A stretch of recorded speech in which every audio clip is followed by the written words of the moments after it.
നമസ്കാരം. Igneous learning അക്കാഡമിയിലേക്ക് എല്ലാ കൂട്ടുകാർക്കും സ്വാഗതം. നമ്മൾ കഴിഞ്ഞ ക്ലാസ്സിൽ ഡിസ്കസ് ചെയ്തത് കേട്ടറ്റിന് ചോദിച്ചിട്ടുള്ള 20 ചോദ്യങ്ങളാണ്.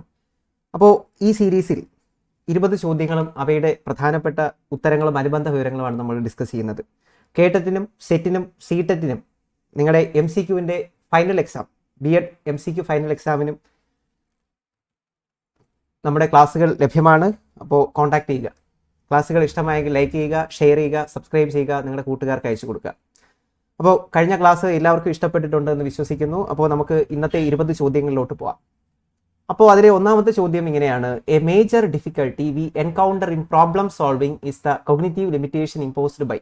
അപ്പോൾ പ്രോബ്ലം സോൾവിംഗ് അല്ലെങ്കിൽ നിങ്ങളുടെ ഡെയിലി ലൈഫിലെ പ്രോബ്ലംസ് സോൾവ് ചെയ്യാൻ നിങ്ങളെ സഹായിക്കുന്നത് മെമ്മറിയുടെ ഏത് പാർട്ടാണ്, ഏത് മെമ്മറിയാണ് പ്രോബ്ലം സോൾവിങ്ങിന് ചില ലിമിറ്റേഷൻസ് നിങ്ങൾക്ക് ഉണ്ടാക്കുന്നത് എന്നാണ് ഇവിടുത്തെ ചോദ്യം. ടൈപ്സ് ഓഫ് മെമ്മറി എന്ന ഭാഗത്തു നിന്നുള്ളൊരു ചോദ്യമാണ്. ഷോർട്ട് ടേം മെമ്മറി എന്നതാണ് ഇതിൻ്റെ ഉത്തരം. Short term memory. Short term memory എന്ന് പറയുമ്പോൾ അതിനെ നമ്മൾ വർക്കിംഗ് മെമ്മറി എന്ന് പറയാറുണ്ട്. വർക്കിംഗ് മെമ്മറി എന്നറിയപ്പെടുന്നത് ഷോർട്ട് ടേം മെമ്മറിയാണ്. Okay, working memory.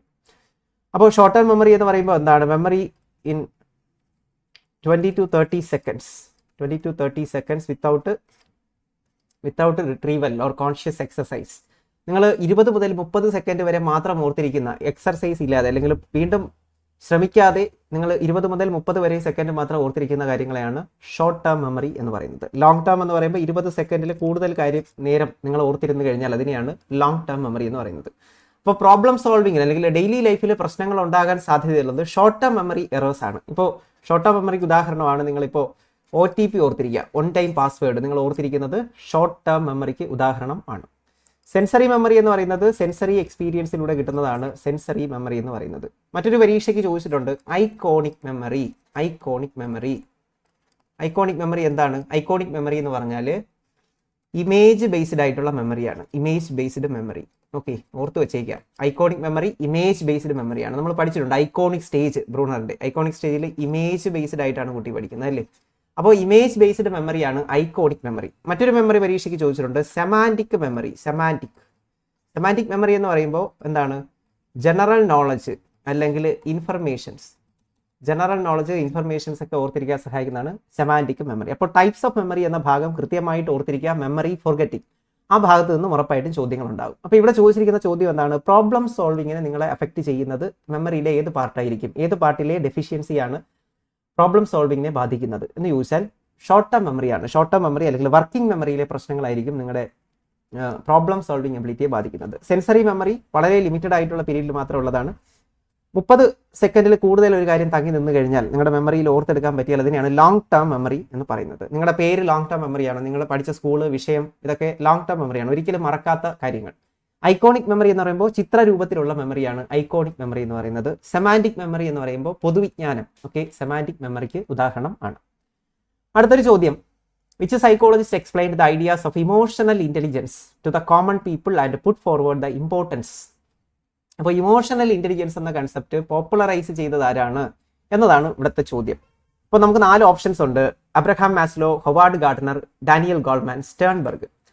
അപ്പോൾ ഇതിൽ ഉത്തരം ഡാനിയൽ ഗോൾമാൻ എന്നാണ്. ഡാനിയൽ ഗോൾമാൻ ഒരു പുസ്തകം എഴുതുന്നുണ്ട്, ഇമോഷണൽ ഇന്റലിജൻസ് എന്നാണ് പുസ്തകത്തിന്റെ പേര്. ഇമോഷണൽ ഇന്റലിജൻസ് എന്ന പുസ്തകം എഴുതിയത്. Emotional intelligence EQ is more than IQ, emotional quotient is more important than IQ, intelligent കോഷ്യന്റിനെക്കാളും ഇമോഷണൽ ഇന്റലിജൻസ് ആണ് പ്രധാനപ്പെട്ടത് എന്ന് പറഞ്ഞത് ഡാനിയൽ ഗോൾമാൻ ആണ്. ഇമോഷണൽ ഇന്റലിജൻസ് എന്ന ടേം കോയിൻ ചെയ്തത് ആരാണ്? പരീക്ഷയ്ക്ക് ചോദിച്ചിട്ടുണ്ട്. ഇമോഷണൽ ഇന്റലിജൻസ് എന്ന ടേം കോയിൻ ചെയ്തത് ആരാണ്? Peter Salovey and John mayor.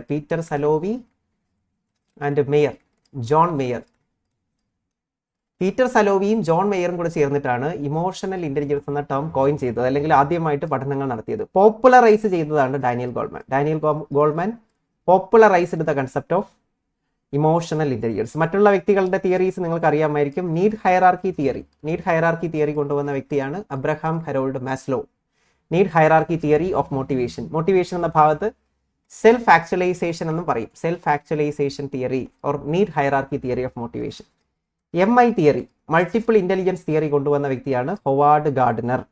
Sternberg triarchic theory of intelligence. Triarchic intelligence theory കൊണ്ടുവന്ന വ്യക്തിയാണ് സ്റ്റേൺബർഗ്.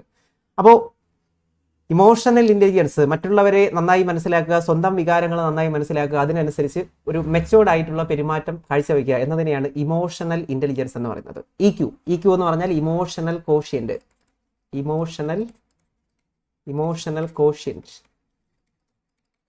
ഇമോഷണൽ കോഷ്യന്റ് ആണ് ഏറ്റവും പ്രധാനപ്പെട്ടതെന്ന് പറഞ്ഞത് ഡാനിയൽ ഗോൾമാൻ. ഇമോഷണൽ ഇൻ്റലിജൻസ് എന്ന പുസ്തകം എഴുതിയത് ഡാനിയൽ ഗോൾമാൻ ആണ്. ഇമോഷണൽ ഇൻ്റലിജൻസ് ശരിക്കും MI തിയറിയുടെ തന്നെ ഒരു അപ്ഗ്രേഡഡ് വെർഷനാണ്. മൾട്ടിപ്പിൾ ഇൻ്റലിജൻസ് തിയറിയുടെ തന്നെ ഒരു അപ്ഗ്രേഡഡ് വെർഷനാണ് ശരിക്കും ഈ ഇമോഷണൽ ഇൻ്റലിജൻസ്. അതായത് MI തിയറിക്കകത്ത് നമ്മൾ പറയുന്ന interpersonal intelligence, interpersonal and intrapersonal intelligence. ഈ ഇന്റർപേഴ്സണൽ ഇൻ്റലിജൻസ് നിങ്ങളെ മനസ്സിലാക്കുന്നു, നിങ്ങൾ മറ്റൊരാളെ മനസ്സിലാക്കുന്നു. അതിനെ തന്നെയാണ് ഡാനിയൽ ഗോൾമാൻ ഇമോഷണൽ ഇൻ്റലിജൻസ് എന്ന് പറയുന്നത്. നിങ്ങൾ നന്നായി മനസ്സിലാക്കുന്നു, അതുപോലെ മറ്റൊരാളിൻ്റെ വികാരങ്ങളെ നിങ്ങൾ മാനിക്കുന്നു. അതിനെയാണ് ഇമോഷണൽ ഇൻ്റലിജൻസ് എന്ന് പറയുന്നത്. അപ്പോൾ ഇമോഷണൽ ഇൻ്റലിജൻസിൽ ആദ്യമായി പഠനങ്ങൾ നടത്തിയത് ഡാനിയൽ ഗോൾമാൻ ആണ്. Peter Salovey and John Meyer ആണ്. പീറ്റർ സലോവിയും ജോൺ മെയറുമാണ് ഇമോഷണൽ ഇൻ്റലിജൻസിൽ ആദ്യത്തെ പഠനങ്ങൾ നടത്തിയത്. ഡാനിയൽ ഗോൾമാൻ ആണ് ഈ കൺസെപ്റ്റ് പോപ്പുലറൈസ് ചെയ്തത്. ഇമോഷണൽ കോഷ്യന്റ് വളരെ പ്രധാനപ്പെട്ടതാണെന്ന് പറഞ്ഞത് ഡാനിയൽ ഗോൾമാൻ ആണ്. അതുപോലെ തന്നെ ഡാനിയൽ ഗോൾമാൻ ആണ് ഇമോഷണൽ ഇൻ്റലിജൻസ് എന്ന പുസ്തകം എഴുതിയതും ഡാനിയൽ ഗോൾമാൻ ആണ്. ഇനി ബ്രിഡ്ജസ് ചാർട്ട് ഇമോഷണൽ ഇൻ്റലിജൻസുമായിട്ട് ബന്ധപ്പെട്ട് പ്രധാനപ്പെട്ടതാണ്. കുട്ടികളിലെ വൈകാരിക വികസനം, ഇമോഷണൽ ഡെവലപ്മെന്റ് ഇൻ ചിൽഡ്രൻ. കുട്ടികളിലെ വൈകാരിക വികസനം കാണിക്കുന്ന ഒരു ചാർട്ടാണ് ബ്രിഡ്ജസ് ചാർട്ട്. ഓർത്ത് വെച്ചേക്കുക, ബ്രിഡ്ജസ് ചാർട്ട് പരീക്ഷയ്ക്ക് ചോദിക്കാറുണ്ട്. ഓക്കെ, അടുത്ത മറ്റൊരു ചോദ്യം പെഡഗോജിയിലെ ചോദ്യമാണ്, പക്ഷേ സൈക്കോളജിക്ക് അതാണ് ചോദിച്ചിട്ടുള്ളത്. 4 സ്റ്റേറ്റ്മെന്റ്സ് റിലേറ്റഡ് ടു ലേണിംഗ് എന്ന പ്രോസസ്സ് നിങ്ങൾക്കറിയാം. ലേണിംഗ് എന്ന് പറഞ്ഞാൽ ബിഹേവിയർ മോഡിഫിക്കേഷൻ ആണ് ലേണിംഗിലെ ഒരു ടീച്ചർ ഏതൊക്കെ സീക്വൻഷ്യൽ സ്റ്റേജസിലൂടെയാണ് കടന്നു പോകേണ്ടത് എന്ന് ചോദിച്ചിട്ടുണ്ട്. അപ്പോൾ നിങ്ങൾക്കറിയാം, ഒരു ടീച്ചർ എന്ന നിലയിൽ നിങ്ങൾ ആദ്യം ചെയ്യുന്ന കാര്യം എന്തായിരിക്കും? ഫസ്റ്റ് ചെയ്യുന്ന കാര്യം ഉറപ്പായിട്ടും ലേണിംഗ് ഔട്ട്കംസ് സെറ്റ് ചെയ്യുക എന്നാണ്. Setting the learning outcomes or objectives. എന്തൊക്കെയോ പഠന ഉദ്ദേശങ്ങളുണ്ട്. നമ്മുടെ എഡ്യൂക്കേഷൻ എന്ന് പറയുന്നത് ഒബ്ജക്റ്റീവ് ബേസ്ഡ് എഡ്യൂക്കേഷൻ ആണ്. അപ്പോൾ formulating learning outcomes or learning objectives is the first step of teaching process. Teaching പ്രോസസ്സിലെ ആദ്യത്തെ ഘട്ടം എന്ന് പറയുന്നത് ലേണിംഗ് ഔട്ട്കംസ് ഫോർമുലേറ്റ് ചെയ്യുക എന്നത് തന്നെയാണ്. അപ്പോൾ ഒന്നാമത് നമ്മൾ എന്ത് ചെയ്യുന്നു? ലേണിംഗ് ഔട്ട്കംസ് ഫോർമുലേറ്റ് ചെയ്യുന്നു. അപ്പോൾ ലേണിംഗ് ഔട്ട്കംസ് നമ്മൾ തീരുമാനിച്ചു കഴിഞ്ഞാൽ രണ്ടാമത് ചെയ്യുന്നത് എന്തായിരിക്കും? രണ്ടാമത് ചെയ്യുന്നത് കുട്ടികളിലേക്ക് ഇത് പകർന്നു കൊടുക്കുക എന്നതാണ്. അവിടെ നമ്മൾ പ്രീവിയസ് നോളജുമായിട്ട് ലിങ്ക് ചെയ്യുന്നു. Linking the new lesson with previous നോളജുമായിട്ട്, മുന്നറിവുമായിട്ട് നമ്മൾ പുതിയതിനെ എന്ത് ചെയ്യുന്നു? ലിങ്ക് ചെയ്യുന്നു, അല്ലേ? നോൺ ടു അൺനോൺ എന്ന രീതിയിൽ നമ്മൾ എന്ത് ചെയ്യുന്നു? അറിയാവുന്നതും അറിയാത്തതുമായിട്ട് എന്ത് ചെയ്യുന്നു? കണക്ട് ചെയ്യുന്നു. നോൺ ടു അൺനോൺ എന്ന് പറയുന്ന മാക്സിം അവിടെ നമ്മൾ ഉപയോഗിക്കും. അതിന് വേണ്ടിയിട്ട് എന്ത് ചെയ്യുന്നു? അറിയുന്നതുമായിട്ട് കണക്ട് ചെയ്യുന്നു, പ്രീവിയസ് നോളജ് ചെക്ക് ചെയ്യുന്നു. അടുത്തത് മൂന്നാമത് എന്ത് ചെയ്യും? പ്രീവിയസ് നോളജ് ചെക്ക് ചെയ്തതിന് ശേഷം നമ്മൾ എന്ത് ചെയ്യുന്നു? ടീച്ചിങ് ലേണിംഗ് ആക്ടിവിറ്റിയാണ് ലേണിംഗ് എയ്ഡ്സ് അല്ലെങ്കിൽ teaching learning material, TLM, teaching learning material നമ്മൾ ഉപയോഗിക്കുന്നു. നാലാമത് ചെയ്യുന്നത് എന്തായിരിക്കും? ഏറ്റവും അവസാനമാണ് ഇവാലുവേഷൻ എന്ന് പറയുന്നത്. ഇവാലുവേഷൻ. അപ്പോൾ ഇതിൽ സിമ്പിളായിട്ട് ഓർത്തിരിക്കുക, ഏറ്റവും ആദ്യം നമ്മൾ ക്ലാസ്സിൽ ചെയ്യുന്നത് എന്തായിരിക്കും? സെറ്റിംഗ് ഒബ്ജക്റ്റീവ്സ് സെറ്റ് ചെയ്യുക എന്നാണ്. അല്ലെങ്കിൽ എന്താണ്? ലേണിംഗ് ഔട്ട്കംസ് നമ്മൾ സെറ്റ് ചെയ്യുന്നു. ഏറ്റവും ലാസ്റ്റ് ചെയ്യുന്നത് എന്തായിരിക്കും? ലാസ്റ്റ് ചെയ്യുന്നത് ഇവാലുവേഷൻ ആണ്. ഇവാലുവേഷൻ നമ്മുടെ ക്ലാസ് റൂമിൻ്റെ ക്ലാസ് റൂം പെർഫോമൻസ് ഇവാലുവേഷനിലൂടെ മനസ്സിലാക്കാൻ പറ്റും. അപ്പോൾ ഇതിൽ ഏറ്റവും ശരിയായ ഉത്തരം എന്താണ്? ആദ്യം വരുന്നത് ഓപ്ഷൻ 2 ആണ്. Formulating learning outcomes, learning objectives തീരുമാനിക്കുന്നു. രണ്ടാമത് വരുന്നത് എന്തായിരിക്കും? പ്രീവിയസ് നോളജുമായിട്ട് ബന്ധപ്പെടുത്തി, കുട്ടിയുടെ പ്രീവിയസ് നോളജുമായിട്ട് ബന്ധപ്പെടുത്തി നമ്മൾ ലേണിങ്ങിനെ സെറ്റ് ചെയ്യുന്നു. അടുത്ത മൂന്നാമത്തെ സ്റ്റേറ്റ്മെന്റ് ഏതായിരിക്കും? മൂന്നാമത് വരുന്നത് ടീച്ചിങ് ലേണിംഗ് എയ്ഡുകൾ ഉപയോഗിച്ചുകൊണ്ട് ടീച്ചിങ് ലേണിംഗ് പ്രോസസ്സാണ്. നാലാമത്തത് ഫീഡ്ബാക്ക് അല്ലെങ്കിൽ അസസ്മെന്റ് അല്ലെങ്കിൽ ഇവാലുവേഷൻ ആണ്. അപ്പോൾ ഏറ്റവും ആദ്യം ലേണിംഗ് ഔട്ട്കംസ് സെറ്റ് ചെയ്യുക, ലേണിംഗ് ഒബ്ജക്റ്റീവ്സ് സെറ്റ് ചെയ്യുക, ഏറ്റവും അവസാനം ഇവാലുവേഷൻ ആയിരിക്കും. ഇനി അടുത്ത വളരെ നല്ലൊരു ചോദ്യമാണ്, എക്സെപ്ഷണൽ ചൈൽഡ് എന്നതിനകത്ത് വരുന്നത് ആരൊക്കെയാണ് എന്നതാണ്. ഗിഫ്റ്റഡ് ചിൽഡ്രൻ ഉണ്ട്, ക്രിയേറ്റീവ് ഉണ്ട്, സ്ലോ ലേണർ ഉണ്ട്, ഫിസിക്കലി ചലഞ്ചഡ്, ലേണിംഗ് ഡിസേബിൾഡ്. ഇവരെല്ലാവരും ശരിക്കും പറഞ്ഞാൽ എക്സെപ്ഷണൽ കാറ്റഗറി ആണ്. ഓക്കെ, എക്സെപ്ഷണൽ കാറ്റഗറിക്കകത്ത് ഇവരെല്ലാവരും വരും. ഇതിനകത്ത് ഇല്ലാത്തവരും കുറച്ച് ഗ്രൂപ്പുകളുണ്ട്. അതായത് ഇപ്പോൾ ഡെലിക്വന്റ് ചൈൽഡ്, അതുപോലെ തന്നെ സോഷ്യലി കൾച്ചറലി ഡിസഡ്വാൻറ്റേജ്ഡ്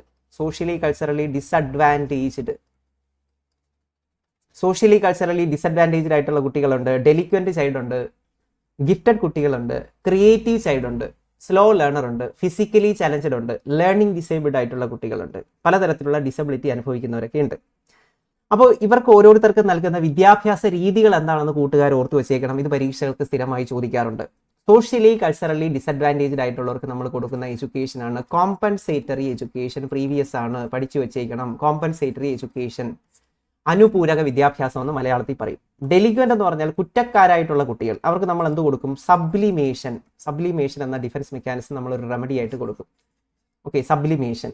ഗിഫ്റ്റഡ് കുട്ടികൾ എന്ന് പറയുമ്പോൾ എന്താണ്? IQ above 130, 130 മുകളിൽ IQ ഉള്ളവരാണ് ഗിഫ്റ്റഡ് കുട്ടി. ഗിഫ്റ്റഡ് കുട്ടിക്ക് നമ്മൾ കൊടുക്കുന്നതാണ് ട്രിപ്പിൾ ട്രാക്ക് പ്ലാൻ. ഇതൊക്കെ എന്താണ് നമ്മൾ നമ്മുടെ ക്ലാസ്സുകളിൽ പറയുന്നതായിരിക്കും.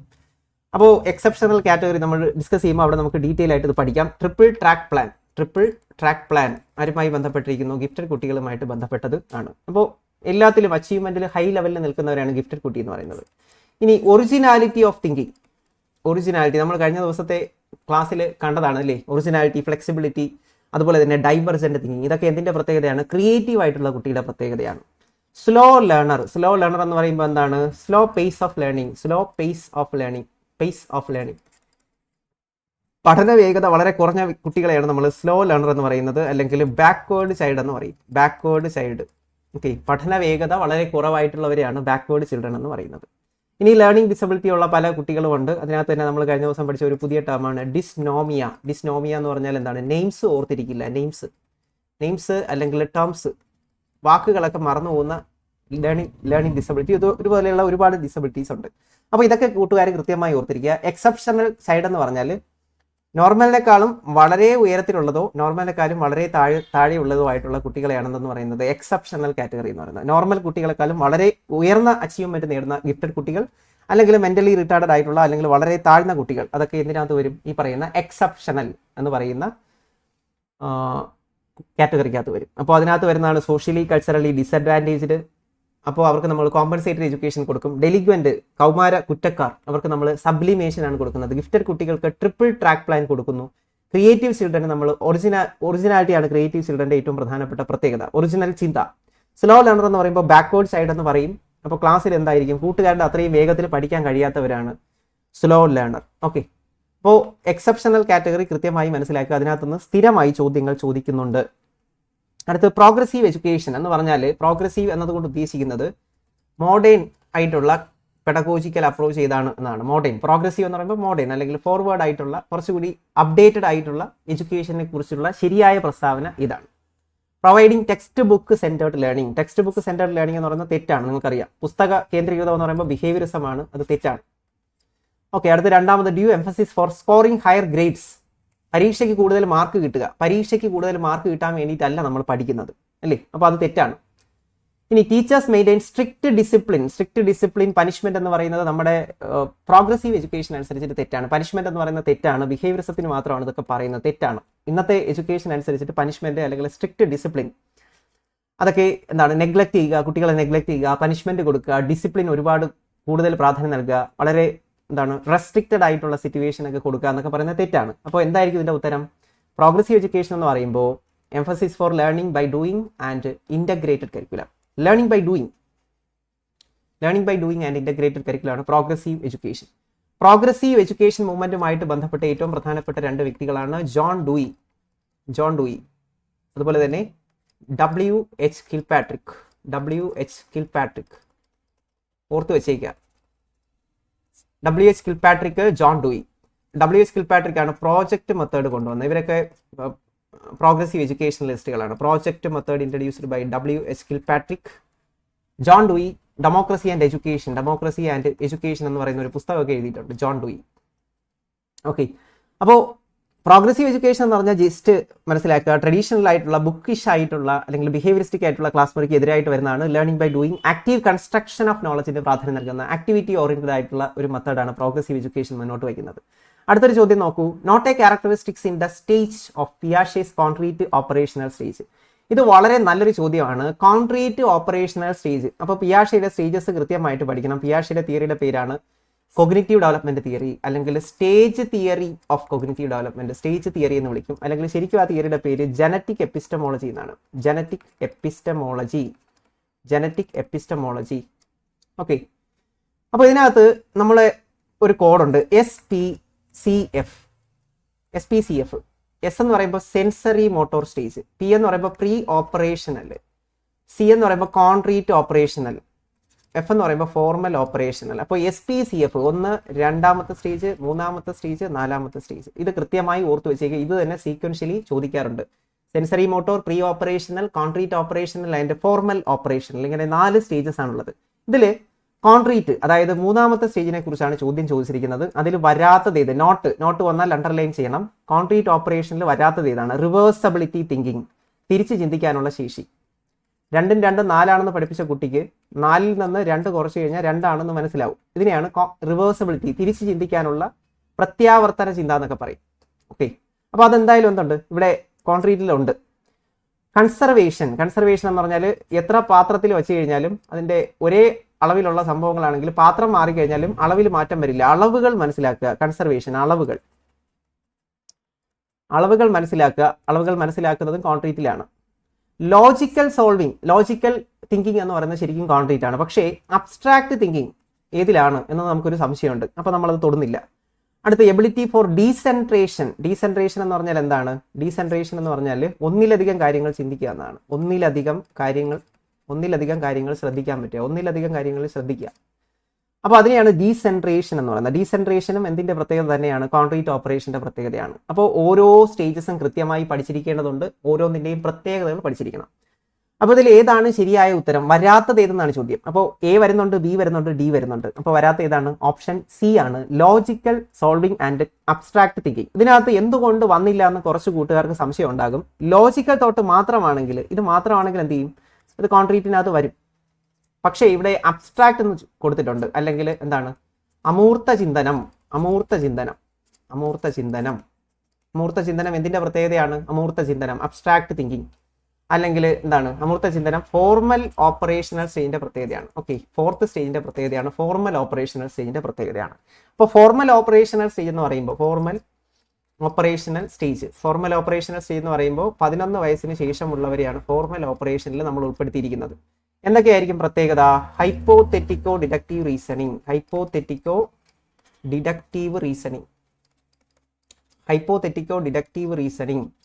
എന്ന് പറഞ്ഞാൽ സയന്റിഫിക് റീസണിങ് ആണ്. പ്രോബ്ലം സോൾവിങ്, പിന്നെ ഈ പറയുന്ന അബ്സ്ട്രാക്ട് തിങ്കിങ് ഇതിനകത്ത് വരും. പിന്നെ വരുന്നത് എന്താണ്? ക്രിട്ടിക്കൽ തിങ്കിങ്, ഡൈവർജന്റ് തിങ്കിങ്, ഇതെല്ലാം വരും. ഒരു മനുഷ്യൻ എങ്ങനെയൊക്കെ ചിന്തിക്കാൻ പറ്റും, ആ ചിന്തകളെല്ലാം ഇതിൽ വരും. ഫോർമൽ ഓപ്പറേഷണൽ സ്റ്റേജിൽ വരും. പ്രത്യേകിച്ചും ഹൈപ്പോതെറ്റിക്കോ ഡിഡക്റ്റീവ് റീസണിങ് ഓർത്തിരിക്കുക. അബ്സ്ട്രാക്ട് എന്നുണ്ടെങ്കിൽ അത് എന്താണ്? ഫോർമൽ ഓപ്പറേഷനാണ്. കഴിഞ്ഞ 2024 സെറ്റ് എക്സാമിന് ചോദിച്ചതാണ് മൾട്ടിപ്പിൾ ലെവൽസ്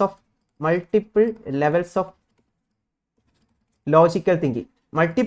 ലോജിക്കൽ തിങ്കിങ് എന്ന് പറഞ്ഞാൽ അതിന്റെ ഉത്തരം ഫോർമൽ ഓപ്പറേഷനിലാണ്. Okay, multiple levels. അപ്പോൾ ലോജിക്കൽ തിങ്കിങ് എന്ന് മാത്രം ചോദിച്ചാൽ മാത്രമേ കോൺക്രീറ്റ് ഓപ്പറേഷനകത്ത് വരൂ. അപ്പോൾ കോൺക്രീറ്റ് ഓപ്പറേഷന്റെയും ഫോർമൽ ഓപ്പറേഷന്റെയും ഏകദേശം പ്രധാനപ്പെട്ട പോയിന്റുകളാണ് നമ്മൾ പഠിച്ചത്. പിയാഷെയുടെ 3ാമത്തെയും 4ാമത്തെ ഘട്ടം. 3ാമത്തെ ഘട്ടമാണ് കോൺക്രീറ്റ് ഓപ്പറേഷണൽ സ്റ്റേജ്. അതിനകത്ത് വരുന്നത് ഏതൊക്കെയാണ്? Reversibility, conservation, logical thinking, ഡീസെൻട്രേഷൻ. ഒന്നിലധികം കാര്യങ്ങൾ ഒരേ സമയം ശ്രദ്ധ ചെലുത്താൻ പറ്റുക എന്നാണ് ഡീസെൻട്രേഷൻ എന്ന് പറയുന്നത്. ഇനി ഫോർമൽ ഓപ്പറേഷണൽ 4ാമത്തെയും ഫൈനൽ സ്റ്റേജുമാണ്. 11 വയസ്സിന് മുകളിലോട്ടുള്ള ടീനേജേഴ്സ് ഒക്കെ ഇതിനകത്താണ് വരുന്നത്. ടീനേജേഴ്സ്. ഹൈപ്പോതെറ്റിക്കോ ഡിഡക്റ്റീവ് റീസണിങ് അല്ലെങ്കിൽ hypothetical deductive reasoning scientific reasoning. Problem solving, abstract thinking, critical thinking, divergent thinking, multiple levels of logical thinking, ഇതെല്ലാം ഏതിന്റെ പ്രത്യേകതയാണ്? ഫോർമൽ ഓപ്പറേഷണൽ സ്റ്റേജിന്റെ പ്രത്യേകതയാണ്. അടുത്ത് ലെവ് വൈഗോട്സ്കിയെ കുറിച്ചുള്ള ഒരു ചോദ്യം ചോദിച്ചിട്ടുണ്ട്. ലെവ് വൈഗോട്സ്കി റീഡിംഗ് ഹാബിറ്റ് പ്രൊമോട്ട് ചെയ്യാൻ വേണ്ടിയിട്ട് കൊണ്ടുവന്ന എന്താണ്? അപ്പോൾ റീഡിംഗ് പ്രൊമോട്ട് ചെയ്യാൻ വേണ്ടിയിട്ടുള്ള സ്മോൾ ഗ്രൂപ്പ് റീഡിംഗ്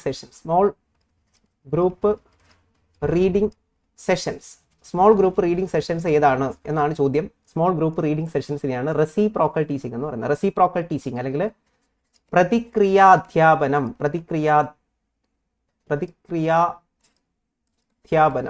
ഓക്കെ, പ്രതിക്രിയാധ്യാപനം. റെസിപ്രോക്കൽ ടീച്ചിങ് ആരുടെ സംഭാവനയാണ്? വൈഗോട്സ്കിയുടെ സംഭാവനയാണ് reciprocal teaching. Okay, reciprocal teaching ഓർത്തു വെച്ചിരിക്കുക, വൈഗോട്സ്കിയുടെ സംഭാവനയാണ്. ZAD zone of actual development, ZPD zone of proximal development, ZPD zone of potential development. അതുപോലെ തന്നെ private speech, socialised private speech, ഇതെല്ലാം ആരുടെ സംഭാവനയാണ്? ഇതെല്ലാം വൈഗോട്സ്കിയുടെ സംഭാവനയാണ്. Okay, Vygotsky. വൈഗോട്സ്കി. സ്കഫോൾഡിംഗ് എന്ന കൺസെപ്റ്റ് പോപ്പുലറൈസ് ചെയ്തത് വൈഗോട്സ്കിയാണ്. സ്കഫോൾഡിംഗ് എന്ന കൺസെപ്റ്റ് പോപ്പുലറൈസ് ചെയ്തത് വൈഗോട്സ്കിയാണ്. ZPD, ZAD. ZPDയുടെ ഫുൾ ഫോം പരീക്ഷയ്ക്ക് ചോദിച്ചിട്ടുണ്ട്. Zone of proximal development. Zone of proximal development is the region between ZAD and ZPD. Potential ലെവലിനും ആക്ച്വൽ ലെവലിനും ഇടയിലുള്ള റീജിയനെ വിളിക്കുന്ന പേരാണ് ZPD or zone of proximal development. അപ്പോൾ ഇതിനെക്കുറിച്ച് ഡീറ്റെയിൽ ആയിട്ട് നമുക്ക് ആ ക്ലാസ് പഠിക്കുമ്പോൾ അതിനകത്ത് പഠിക്കാം. അപ്പോൾ സിമ്പിൾ ആയിട്ട് മനസ്സിലാക്കുക, ഗ്രൂപ്പ് ഡിസ്കഷൻ അല്ലെങ്കിൽ ഗ്രൂപ്പായിട്ട് കുട്ടികൾ എന്ത് ചെയ്യുന്നു, റെസിപ്രോക്കലി, അതായത് ഒരു കുട്ടി വായിക്കുന്നു, മറ്റുള്ളവർ ശ്രദ്ധിക്കുന്നു, ചോദ്യം ചോദിക്കുന്നു, ക്വസ്റ്റ്യനിങ്, സമ്മറൈസിങ്, പ്രെഡിക്റ്റിംഗ്, ഇതെല്ലാം വരുന്ന ഒരു റീഡിംഗ് സെഷനാണ് എന്ന് പറയുന്നത് റെസിപ്രോക്കൽ ടീച്ചിങ് എന്ന് പറയുന്നത്. ഓക്കെ, അത് ഓർത്ത് വെച്ചേക്കുക. ടീം ടീച്ചിങ് എന്ന് പറഞ്ഞാൽ ശരിക്കും ടീച്ചേഴ്സ്, ഗ്രൂപ്പ് ഓഫ് ടീച്ചേഴ്സ് എന്ത് ചെയ്യുന്നു, ടീച്ചിങ് ലേണിംഗ് ആക്ടിവിറ്റി ചെയ്യുന്നതിനെയാണ് ടീം ടീച്ചിങ് എന്ന് പറയുന്നത്. റെമഡിയൽ ടീച്ചിങ് എന്ന് പറയുന്നത് ഡയഗ്നോസ്റ്റിക് ടെസ്റ്റുമായിട്ട് ബന്ധപ്പെട്ടതാണ്. കുട്ടികളുടെ ലേണിംഗ് വീക്ക്നെസ് പരിഹരിക്കാൻ വേണ്ടിയിട്ടുള്ള സിംപ്ലിഫൈഡ് ഫോം ഓഫ് ടീച്ചിങ് ആണ്. Simplified form of teaching is remedial teaching after diagnostic test. Micro teaching നമുക്കറിയാം. മൈക്രോ ടീച്ചിങ് അലൻ കൊണ്ടുവന്ന ഒരു കൺസെപ്റ്റ് ആണ്. അപ്പോൾ ഇതൊക്കെ കൃത്യമായിട്ട് ഓർത്തിരിക്കുക, പരീക്ഷയ്ക്ക് നന്നായിട്ട് നിങ്ങൾക്ക് അറ്റൻഡ് ചെയ്യാൻ കഴിയും. അപ്പോൾ റെസിപ്രോക്കൽ ടീച്ചിങ് ആണ് ഉത്തരം. റെസിപ്രോക്കൽ ടീച്ചിങ് കൊണ്ടുവന്ന ആരാണ്? വൈഗോട്സ്കി. എന്തിനാണ് കൊണ്ടുവന്നതെന്ന് ചോദിച്ചാൽ റീഡിംഗ് ഹാബിറ്റ് പ്രൊമോട്ട് ചെയ്യാൻ വേണ്ടിയിട്ട്. അടുത്തൊരു ചോദ്യം, അഫ്രൈഡ് ഓഫ് ഗെറ്റിംഗ് പനിഷ്മെന്റ്. അപ്പോൾ പനിഷ്മെന്റ് കിട്ടുന്നതിൽ ഭയന്നിട്ടാണ് ഇവിടെ കുട്ടി എന്ത് ചെയ്യുന്നത്, ഇവിടെ മൊറാലിറ്റി ഡെവലപ്പ് ചെയ്യുന്നത് എന്നാണ് ചോദ്യം. അപ്പോൾ തന്നെ നമുക്ക് കിട്ടിക്കാണും പനിഷ്മെന്റ് ഒബീഡിയൻസ് ഓറിയന്റേഷൻ എന്ന് പറയുന്നത് ഇതിനകത്ത് വരും എന്നതാണ്. അപ്പോൾ മൊറാലിറ്റി ഡെവലപ്മെന്റ് അല്ലെങ്കിൽ മോറൽ ഡെവലപ്മെന്റ്, ലോറൻസ് കോൾബർഗിന്റെ തിയറിയാണ് മോറൽ ഡെവലപ്മെന്റ്. പരീക്ഷയ്ക്ക് ചോദിച്ചിട്ടുണ്ട്. ആരുടെ തിയറിയാണ്? മോറൽ ഡെവലപ്മെന്റിന്റെ തിയറിയാണ് കോൾബർഗിന്റെ തിയറി, ലോറൻസ് കോൾബർഗ്. അപ്പോൾ അതിനകത്ത് 3 ലെവൽസ് പറയുന്നുണ്ട്. 3 ലെവൽസിനകത്ത് 6 സ്റ്റേജസിനെ കുറിച്ച് പറയുന്നുണ്ട്. ഇതിലെ ചോദ്യം, പനിഷ്മെന്റ് കിട്ടിയപ്പോൾ കുട്ടി നല്ല കുട്ടിയായിട്ട് മാറി, പനിഷ്മെന്റ് കിട്ടുമെന്ന് പേടിച്ചിട്ട്. പനിഷ്മെന്റ് ഒബീഡിയൻസ് ഓറിയന്റേഷൻ, പനിഷ്മെന്റിനെ ഭയന്നിട്ട് മൊറാലിറ്റി ഡെവലപ്പ് ചെയ്യുന്ന ഘട്ടം, അത് ഏത് ലെവലിനകത്ത് വരും? 3 ലെവൽസ് ആണുള്ളത്. പ്രീ കൺവെൻഷണൽ 1ാമത്തെ ലെവല്, കൺവെൻഷണൽ ലെവല് 2ാമത്തെ ലെവല്, പോസ്റ്റ് കൺവെൻഷണൽ 3ാമത്തെ ലെവല്. അപ്പോൾ ഇതിന്റെ ഓരോ സ്റ്റേജസും കൃത്യമായി പഠിക്കുന്നവർക്ക് മാത്രമേ ഈ ക്വസ്റ്റ്യൻ എഴുതാൻ കഴിയൂ. അപ്പോൾ ഇതിനകത്ത് ഓരോന്നിലും 2 കാര്യങ്ങൾ വീതമാണ് വരുന്നത്, 2 സ്റ്റേജസ് വീതം വരും ഓരോ ലെവലിലും. അപ്പോൾ അതിന് നമുക്കൊരു കോഡുണ്ട്, പിഗ് SLU എന്നതാണ് കോഡ്, പിഗിൾസു. ഓക്കെ, ഇത് ഓർത്ത് വെച്ചേക്കുക, ഇത് പരീക്ഷയ്ക്ക് ഓർത്ത് വെച്ചേക്കുക. പിഗ് എന്ന് പറഞ്ഞാൽ പന്നി, പിഗ് SLU, പിഗിൾസ്ലു. ഓക്കെ, ഇതിനകത്തൊരു ചെറിയ വ്യത്യാസമുണ്ട്. പിഗ്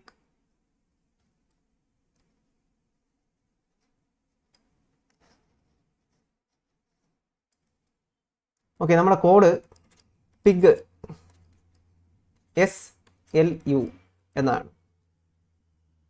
പിഗിൾസു എന്നാണ് കോഡ്. പിഗിൾസു, pig LSU.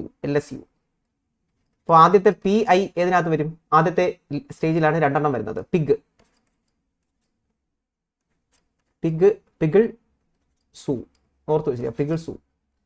അപ്പോൾ എന്താണ് PI, എന്താണ് GI, എന്താണ് SU എന്ന് പഠിച്ചു കഴിയുമ്പോൾ ഈ തിയറി നിങ്ങൾ പൂർണ്ണമായിട്ടും പഠിച്ചു കഴിയും. Punishment obedience orientation, instrumental relativist orientation, good boy nice girl orientation, law and order orientation, social contract orientation, universal ethical principle orientation, ഇങ്ങനെ ഉണ്ട്. അപ്പോൾ ഇത് ഓർത്ത് വെച്ചിരിക്കുക.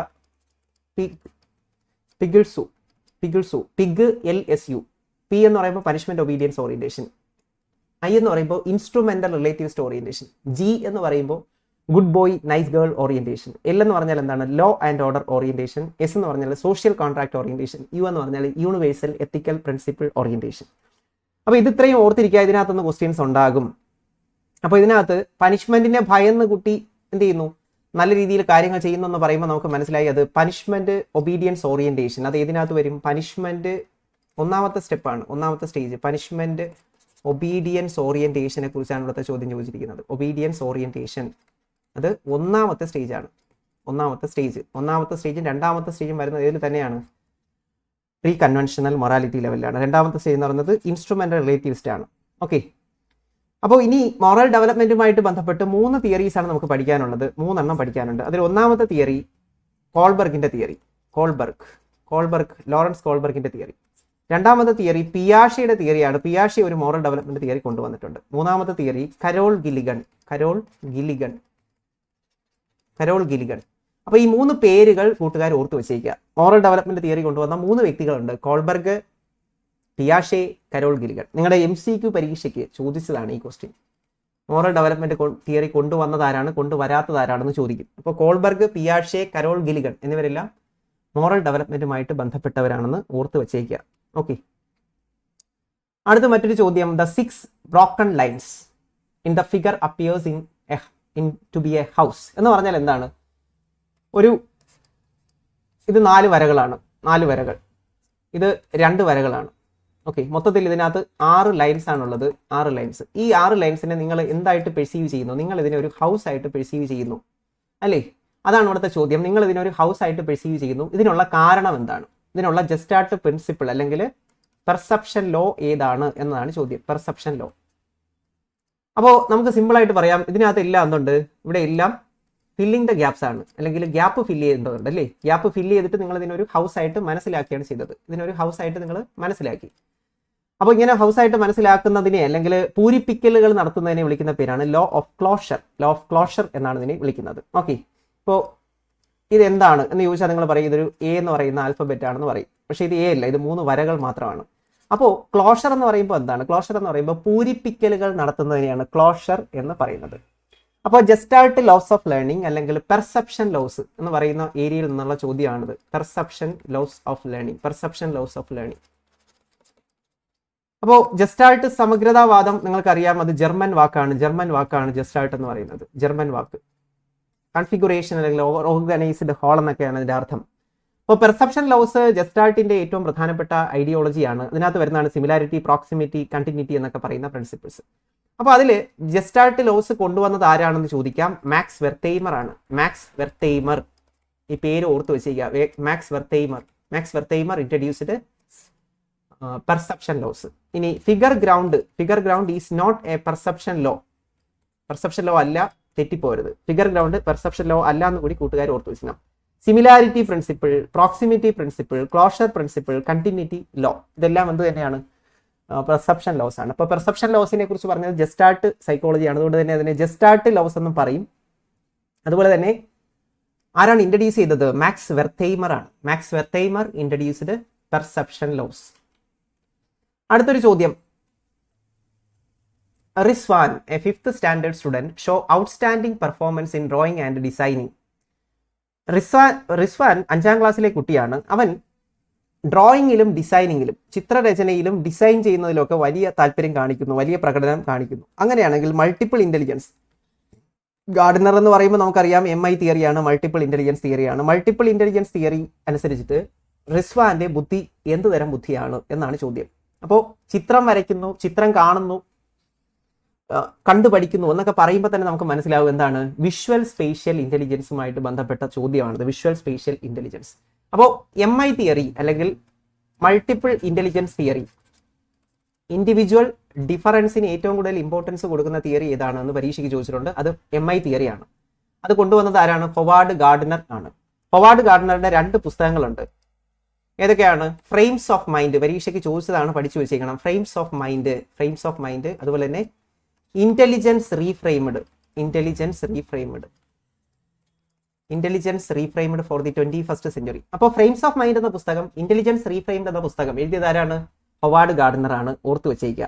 അതുപോലെ തന്നെ ഇന്റലിജൻസ് റീഫ്രെയിംഡ് എന്ന പുസ്തകത്തിൽ അദ്ദേഹം 2 ഇന്റലിജൻസുകൾ കൂടി കൂട്ടിച്ചേർക്കുന്നു. ആദ്യം 7 ഇന്റലിജൻസ് ആണ് ഉണ്ടായിരുന്നത്. അതിനെ റെയിൻബോസ് ഓഫ് ഇന്റലിജൻസ് എന്ന് പറയും. പിന്നീട് 2 ഇന്റലിജൻസ് കൂട്ടിച്ചേർത്തു. ഏതൊക്കെയാണ്? ഒന്ന് നാച്ചുറലിസ്റ്റിക് ഇന്റലിജൻസ്, മറ്റൊന്ന് എക്സിസ്റ്റൻഷ്യൽ ഇന്റലിജൻസ്. അപ്പോൾ പരീക്ഷയ്ക്ക് ചോദിക്കാം റെയിൻബോസ് ഓഫ് ഇന്റലിജൻസ്. റെയിൻബോയിൽ എത്ര നിറങ്ങളാണുള്ളത്? 7 നിറങ്ങളാണുള്ളത് അല്ലേ? നമുക്കറിയാം റെയിൻബോയിൽ 7 നിറങ്ങളാണുള്ളത്. റെയിൻബോസ് ഓഫ് ഇന്റലിജൻസിനകത്ത് വരാത്തത് ഏതാണ് എന്ന് ചോദിക്കാം. Rainbows of ഇന്റലിജൻസിനകത്ത്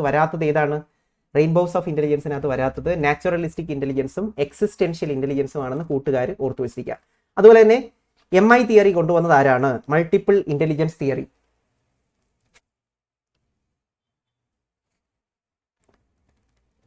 multiple intelligence theory കൊണ്ടുവന്ന ആരാണ്? മൾട്ടിപ്പിൾ ഇന്റലിജൻസ് തിയറി കൊണ്ടുവന്നത് ഹൊവാർഡ് ഗാർഡനർ ആണ്. ഹൊവാർഡ് ഗാർഡനർ ആണ് മൾട്ടിപ്പിൾ ഇന്റലിജൻസ് തിയറി കൊണ്ടുവന്നത്.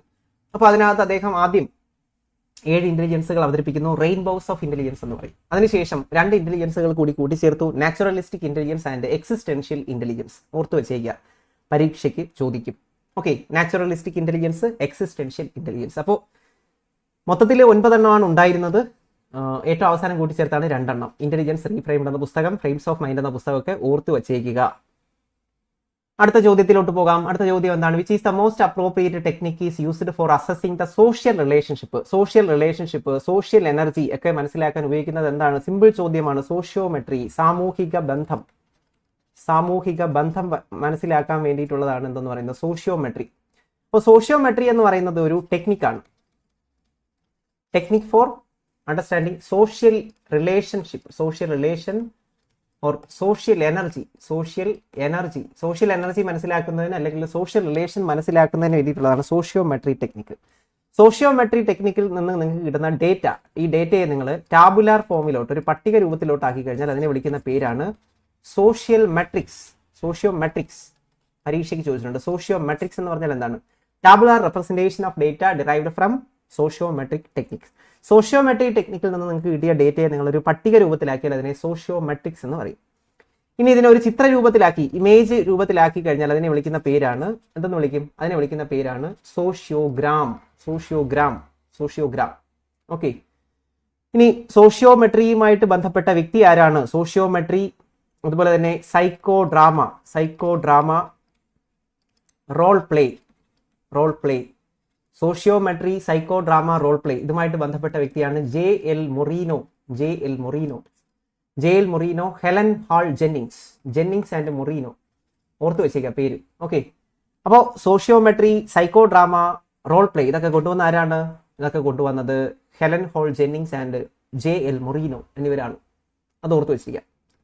സോഷ്യൽ റിലേഷൻസ് മനസ്സിലാക്കുന്ന ഒരു ടെക്നിക്കാണ് സോഷ്യോമെട്രി എന്ന് പറയുന്നത്. അപ്പോൾ അതിനകത്തുള്ള കൂടുതൽ കാര്യങ്ങൾ നമുക്ക് ക്ലാസ്സിൽ പഠിക്കാം.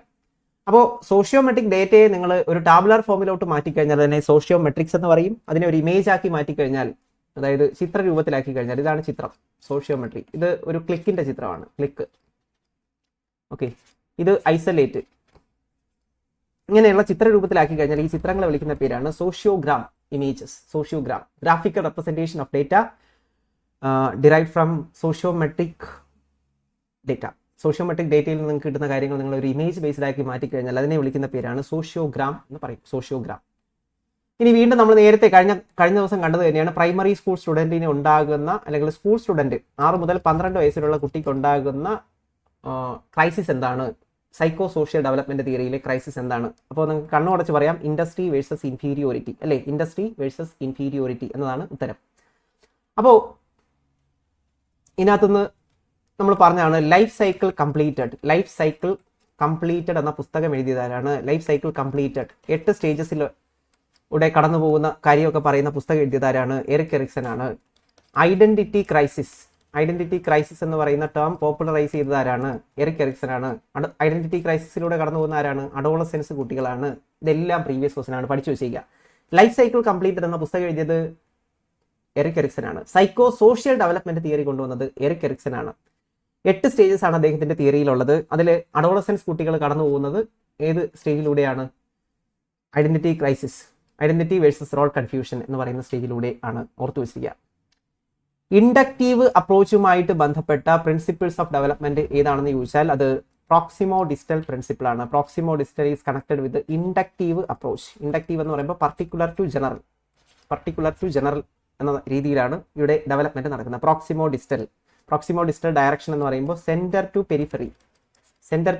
പെരിഫെറി, കേന്ദ്രത്തിൽ നിന്നും എന്താണ് മറ്റു ഭാഗങ്ങളിലേക്ക്, അല്ലെങ്കിൽ centre to extremities, centre to periphery, proximo distal.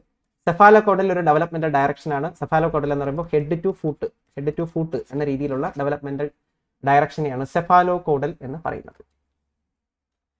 അടുത്ത് വളരെ നല്ല രീതിയിലുള്ള ഒരു ചോദ്യമാണ്, ചിന്തിക്കേണ്ട ചോദ്യമാണ്, ചിന്ത നമുക്ക് ആവശ്യമുള്ള ഒരു ചോദ്യമാണ്. A teacher uses games and plays and tries to make his lessons more interesting. Teacher നിങ്ങൾ ആക്ടിവിറ്റി ഓറിയന്റഡ് ആയിട്ട് പഠിപ്പിക്കുമ്പോൾ അവിടെ എന്ത് തരത്തിലുള്ള മോട്ടിവേഷനാണ് ഉള്ളത് എന്നതാണ് ചോദ്യം. ഇൻട്രിൻസിക് എന്ന് പറഞ്ഞാൽ കുട്ടി ആന്തരികമായി തന്നെ മോട്ടിവേറ്റഡ് ആകുന്നു. എക്സ്ട്രിൻസിക് എന്ന് പറഞ്ഞാൽ കുട്ടി എന്ത് ചെയ്യുന്നു, എക്സ്റ്റേണൽ ആയിട്ടുള്ള ഗിഫ്റ്റ് അല്ലെങ്കിൽ പനിഷ്മെന്റ്, ഇങ്ങനെയുള്ള ഫിയർ, ഇങ്ങനെയുള്ള കാരണമാണ് കുട്ടി പഠിക്കുന്നത് അല്ലെങ്കിൽ എന്തെങ്കിലും ഒരു ടാസ്ക് ചെയ്യുന്നത്. അപ്പോൾ ഇൻട്രിൻസിക് ആയിട്ട് ഇന്റേണലി മോട്ടിവേറ്റഡ് ആയിട്ട് ചെയ്യുന്നതിനാണ് ഇൻട്രിൻസിക് മോട്ടിവേഷൻ എന്ന് പറയുന്നത്. മോട്ടിവേഷൻ രണ്ട് തരത്തിലുണ്ട്. ആന്തരികമായിട്ടുള്ളത് ആന്തരികം, പിന്നുള്ളത് എന്താണ് ബാഹ്യ അഭിപ്രേരണ എക്സ്ട്രിൻസിക്, ആന്തരിക അഭിപ്രേരണ ഇൻട്രിൻസിക്. അപ്പോൾ ഇതിനകത്തുള്ള ചോദ്യം നമ്മൾ നന്നായി മനസ്സിലാക്കണം.